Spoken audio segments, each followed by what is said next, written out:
The Gaza Strip, July 2014. 2 years after Israel's offensive, reconstruction is almost non-existent and the blockade continues. So why hasn't life improved for Palestinians in Gaza? This is Inside Story.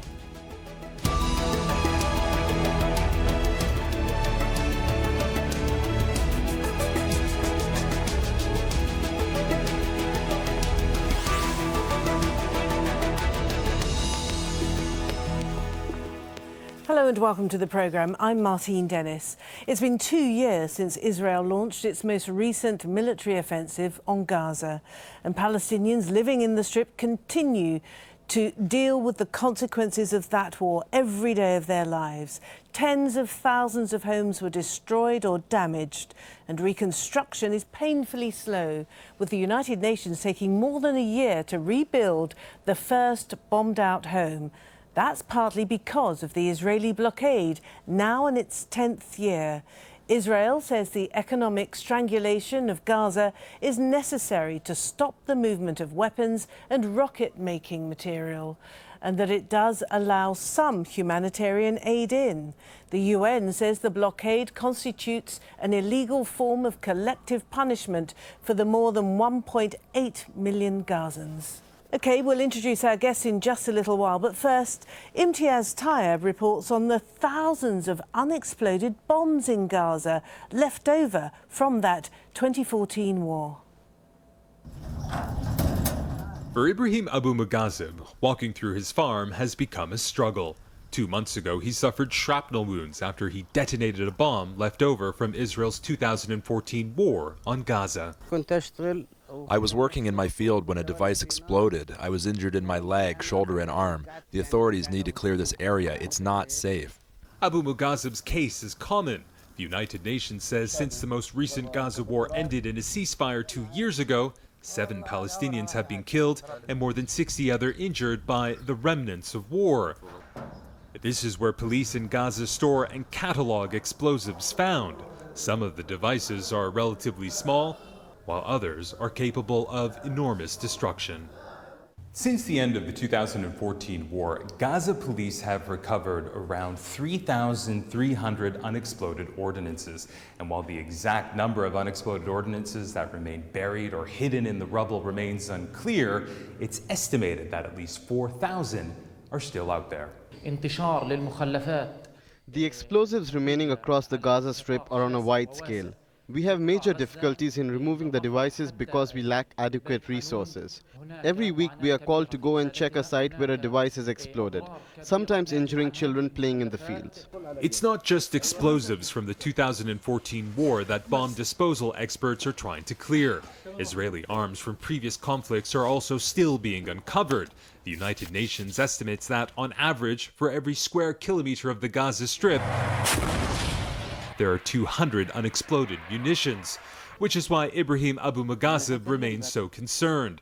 While he recovers from his own injuries, he fears that if nothing is done soon, it won't be long before someone else is killed or injured. Imtiaz Tayyab, Al Jazeera, Gaza.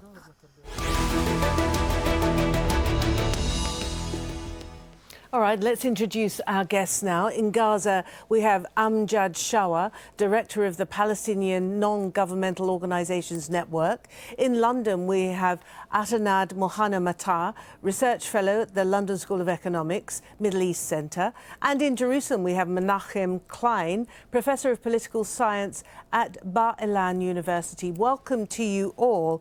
But Amjad, can I start with you in Gaza? We've just seen a report about one of the consequences of the 2014 war, but with 20,000 houses completely destroyed and about 120,000 houses partly damaged, how are people of Gaza managing to take shelter? How do they live?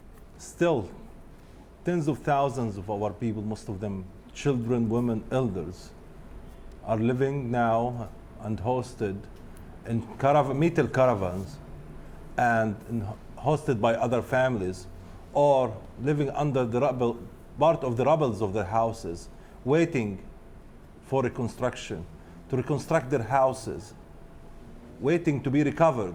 These victims, the real victims, for 2 years are waiting and waiting and waiting that the international community to fulfill their commitments on the donors conference, which was held in Cairo in October 2014, in the same time that the international community to pressure Israel to lift the illegal, inhuman blockade, to enter the needed construction materials with no conditions. As you know, there is a slow, tight conditions to enter these construction materials in very difficult conditions. People are waiting the international community to pay already only 30% of the money, the pledges. Yes. Okay. Well, we'll get to that. We'll get to that in just a little while. Aitemad, in London, with one of the highest rates of unemployment in the world, how do people earn a living? How do people keep themselves in Gaza? As Amjad mentioned, Gazan people throughout their history under the Israeli occupation has developed several mechanisms of coping, and they are always prepared for disasters to come or war to come again.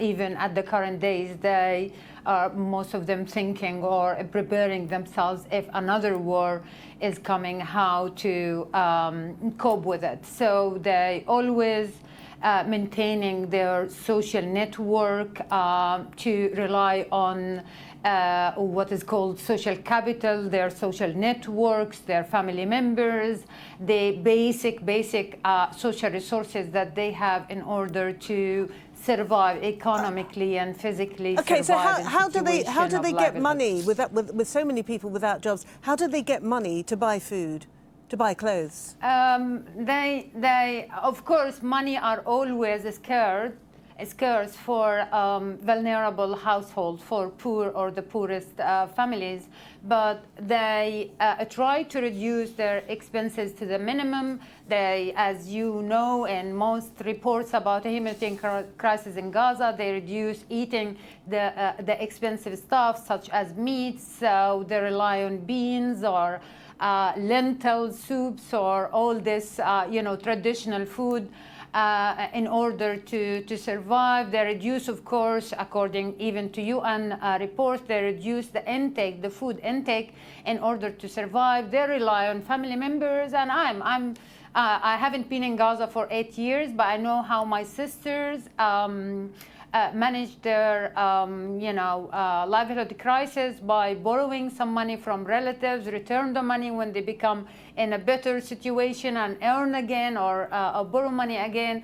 So they always rely on each other's in order to physically survive. Humanitarian aid is never, not only since 2014 war, but since 2008 war, humanitarian aid never been sufficient for households. So they always rely on other sources in addition to humanitarian aid that the international community actually has been cutting because there are other crises in neighboring countries such as Syria crisis. Menachem, in Jerusalem, in West Jerusalem, remind us of what the rationale is for this ongoing blockade, which has been identified by the UN as illegal, as a form of collective punishment, which, as we know, is illegal under the international law. Yeah, Israeli policy is to divide the West Bank and Gaza Strip into two entities, despite the fact that Israel agreed with the PLO in Oslo Agreement 93, September 93, that all 67 occupied territories form up one single unit undivided. But the Israeli policy since 2002 is to create a different entity in Gaza Strip and actually punish the Palestinians of Gaza Strip after 2006 elections, to punish them for voting for Hamas and punish the Hamas government for keeping in power and struggling with Israel. So this is the Israeli policy. It helps Israel. Israel hopes that it helps her to manage its conflict with Hamas on the one hand and to control the West Bank on the other hand. Israel is helped by the Egyptians that their interest is to isolate Hamas government from Sinai and the some cells, Daesh cells, operating in Sinai. So here the human beings, the people of Gaza, the average citizens, are crushed between regional conflicts and different interests and so on, and nobody takes into account their daily life and their troubles, the miserable life that they suffer from this conflict in which they are in between. Aitemad, in London, the UN, again, I'm referring to their latest situation report in Gaza, refers to the blockade along with recurrent violence and conflict as being the principal causes of socio-economic and psychosocial crisis being experienced by the people of Gaza. Is this a description that you recognise of your sister and her family and their associates' lives? Yes, of course. I mean, it is the actual cause. The existing violence is a byproduct of the desperation particularly amongst young people who are supposed to have the most prospect about the future in Palestine. So everything is expected as a result of around a decade of a full siege against Gaza, destruction of its economy, its social structure. I mean, everything has been destroyed. Even the family networks that I mentioned in my in answering the first question, even the family network that most Palestinians rely on to survive, to physically survive, has lost its function because people become desperate about the future, about the near future, especially young people. So I not only expect increasing violence as the only means young men, and including, women, react to. I mean, yesterday I was talking with my sisters to say Happy Eid for them because it's Al-Eid in the Muslim world.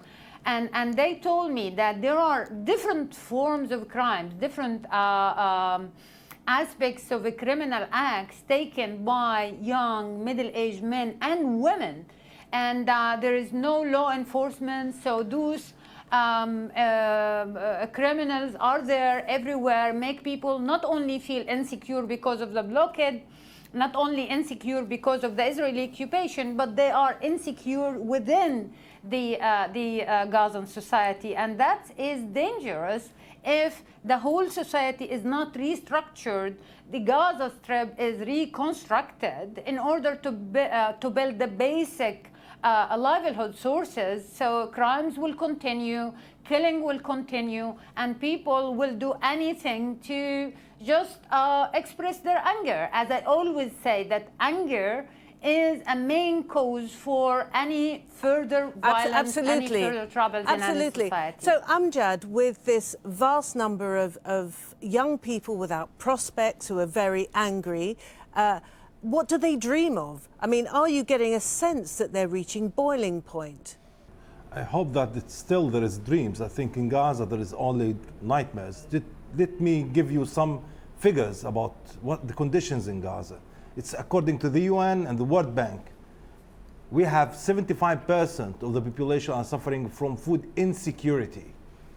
This is not Gaza that we all know. Gaza, which was, you export food to the world, now Gaza is suffering from food insecurity because of the Israeli systematic destruction of the Gaza economy and the agriculture sector. The second point, we are talking about the poverty, which is about 43% of the population are suffering from poverty. The issue of unemployment, it's about more than 60% amongst the youth that you mentioned, that the youth who lost everything, living under such occupation for more than 10 years now, they lost any opportunity. In the same time, the only business in Gaza, it's education. Now, every year we have about 20,000 graduates from the universities in Gaza with no opportunity, single opportunity market. So you can see what the situation in the ground. no opportunities for the youth, no dreams for the future. We are living day by day, second by second. And at the same time, the international community who just focus on the humanitarian aid to guarantee that the access for food to Gaza is guaranteed. This is the only business. For after 2 years, we have nothing. The international community paid billions of dollars in humanitarian aid on time that food insecurity, poverty, unemployment is increasing. Okay. So I hope that the international community to ask the question, where is the billions of dollars that you spent? They are paying for Israel. They are covering the situation. Yes. Okay, thank you. I mean, let's go to Menachem now with that point. Amjad makes a very, very serious point about the underfunding by the international community of the emergency appeal that was launched by the United Nations in the aftermath of the 2014 conflict. But I was more interested actually in finding out from you whether there is any cognizance within Israel that having a people in crisis on their doorstep, whether that is actually in the self-interest of Israel and Israeli citizens? Unfortunately, very few, a minority in Israeli society, among Israeli society, are aware to what you described, and there should be, many more should be, share this view, definitely. The mood in Israel is that we can neglect Gaza. We can neglect the people of Gaza. We can not count on them as part of the Palestinian people because we don't see them. We put them in a cage. We control them from three sides, from the outside, and even in Israeli domestic discourse, very few include the number, the 1.8 million Palestinians among the Palestinian people. The demographic problem, when it is discussed inside Israel, only the West Bank Palestinians are taken into account. So the division of the Palestinians into different sectors and different demographic sects is an Israeli policy. It rules the Israeli public opinion, and unfortunately we don't see the human being that suffer there, and we should have do that. Okay. And, okay. Well, let's we as Israel. Yep. Let's go back to Amjad now in Gaza. So the point was made that part of Israeli policy is to maintain the division between the various parts of Palestine, West Bank and indeed Gaza. Do you think that anything would be benefited by Hamas coming together and forming some rapprochement, some reconciliation with Fatah and the PLO? Do you think that that would help the people of Gaza? I think Israel is benefiting from such situation that we are living in. That they wanted to kill the national project, which one of the main principles of the national project, the unity between Gaza, West Bank and Jerusalem. So separating Gaza from this West Bank, it's one of the things that Israel intensifying and concentrating on in order to have this, to make kind of Gazan identity and the West Bank identity, and you know what's going on in the West Bank. So for Gaza, and in the same time that Gaza is a humanitarian case, that all the people have, all the international community to concentrate in the situation in Gaza. There is poor people who are living there. Just give them some food and things will be fine. Okay. This is not the situation. Okay. Here generations are going up. They have dreams. They have principles. Right. We have to keep. Okay. I think we've got that point. Aitemad, coming to you now. What do you make then of the recent deal struck between Turkey and Israel, where Turkey in the first instance was insisting upon the lifting of the blockade on Gaza, and then in the final analysis agreed to some sort of compromise? Turkish aid, we understand, is now entering Gaza. I'm not actually surprised about the Israeli-Turkish deal. It's expected, and it is an outcome of the changing political equation in the region, and Turkey would take a very stricter decision against Israel if Turkey is in a sort of a stable economical and political position. So there are several players actually are involved in how the Turkey has developed this deal with Israel. But the main winner, the most advantaged actor in the Turkish-Israeli deal is Israel itself.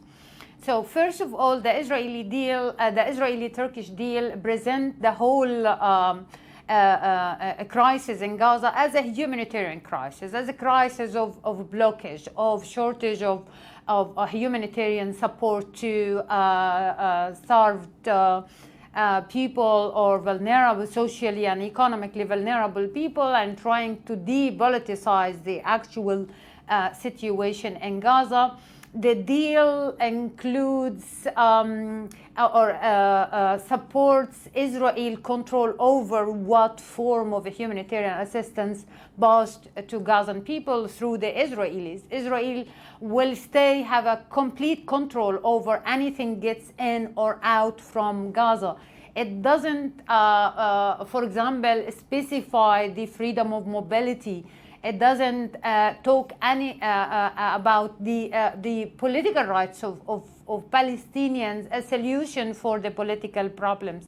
So if the deal between Turkey and Israel is not terribly beneficial for the people of Gaza, again, I come back to this point that Ban Ki-moon himself has already pointed to the fact that if the situation in Gaza continues a kind of stranglehold on the territory and nearly 2 million people, that this is going to lead to an increased likelihood of more hostilities. Is this what the Israeli military and political establishment is prepared for?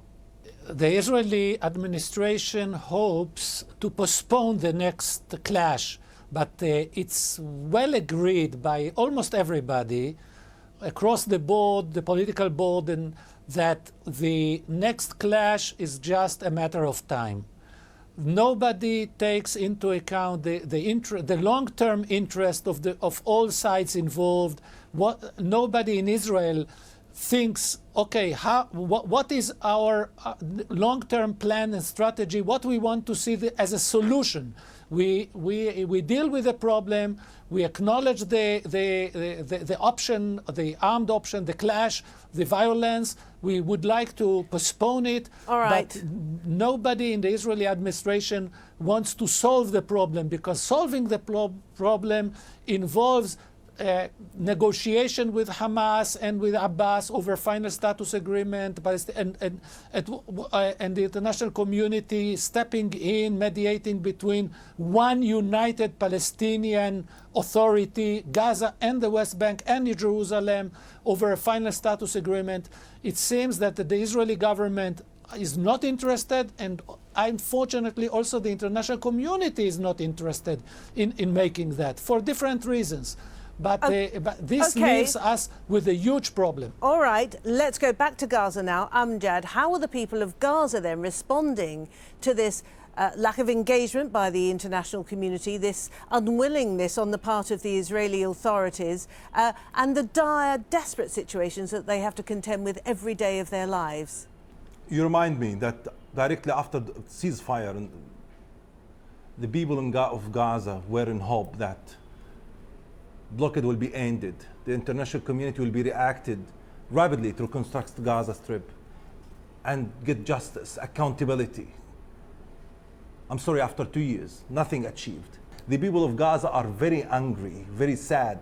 Generations who witnessed 3 wars, my children who are now 13, 14 years old, they witnessed 3 wars, they witnessed this illegal blockade, they witnessed the internal conflict, and you can imagine how they are growing up. Our people, our children, our generations are looking forward to live in peace, to live in dignity, to live in justice. This is the main thing that we're looking for. You know, we are about 2 million now, and children are growing with hate, with the big questions. Why? Why we have 3 wars, and why the question that you ask? Why to witness another war? Okay. We are not in need for more wars. We are in need that these children to grow in peaceful environment, and to that open corridors, open doors with the word. I'm sorry, we have to end it there, but thank you very much for your contribution to the programme. Amjad, Shawa, Aitemad, Muhanna-Matar and Menachem, Klein. Thank you all very much indeed. And as usual, thank you for watching. You can see the programme again anytime you like by going to the website, aljazeera.com. For more discussion, if you want it, go to our Facebook page, facebook.com/AJ Inside Story. And you can contact us and join the conversation on Twitter. Our handle @AJ Inside Story. From me, Martine Dennis, and the whole team is bye for now.